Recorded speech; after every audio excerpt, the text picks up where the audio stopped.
believe po talaga napaka-victorious ng week natin. Amen?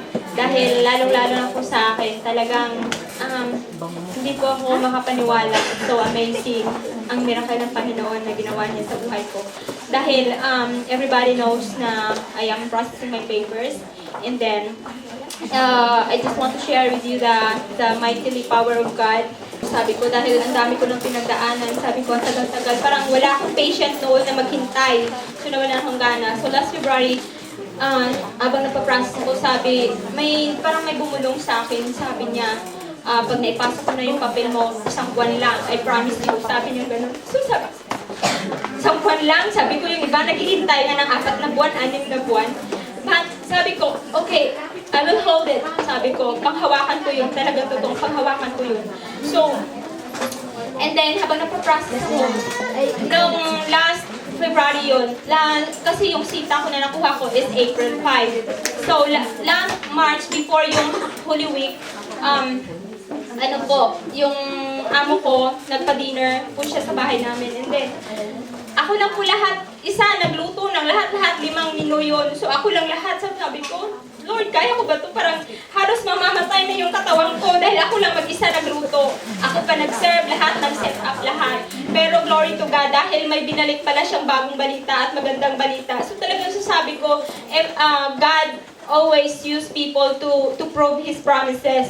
And then, after nung dinner na yun, talagang alas 12 ako ng madaling araw natapos dahil lahat. Pero nagpapasalamat ako sa Panginoon dahil Monday noon, binalita sa akin ng senior ko, sabi niya, Roslyn, I have good news to you, sabi niya. May taong tutulong sa papel mo. Sabi ko, no Lord, ito ba yung angel na binigay mo sa akin? Kasi every time na may lalakarin ako sa papel ko, may sinisend talaga siyang angel. So sabi ko, nagkaroon ako ng lakas ng loob. Sabi ko, Lord, ito yung binigay mo na promise sa akin. And then, but I didn't lie doon sa tao.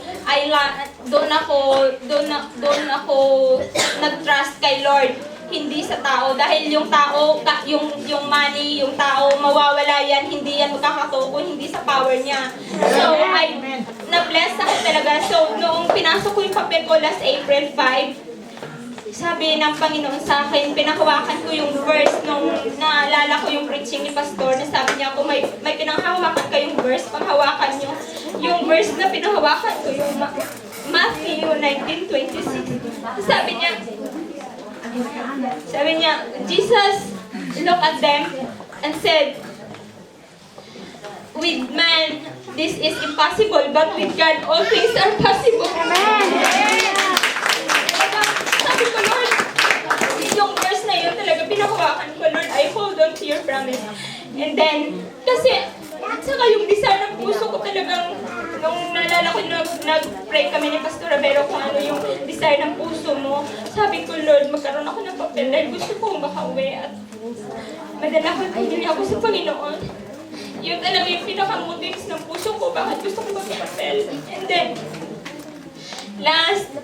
nung naipasok ko na yung papel ko, 2 weeks after nun,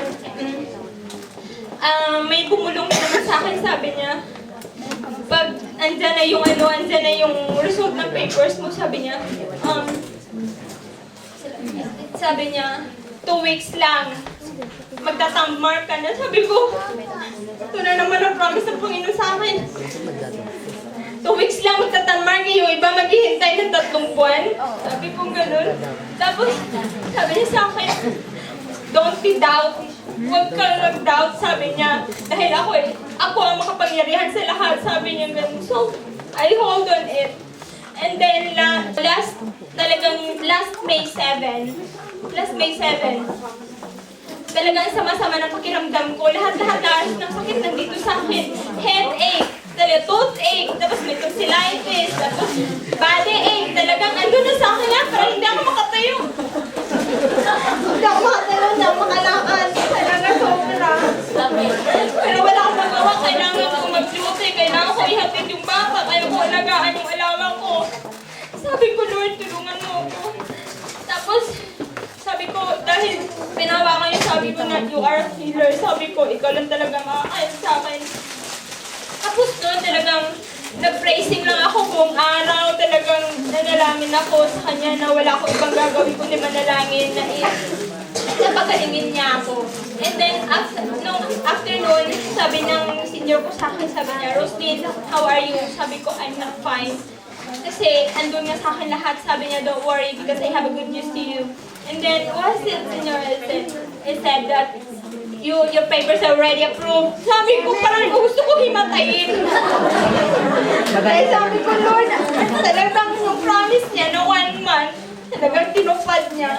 Sabi ko, Lord, wala na talaga ibang powerful kundi ikaw lang.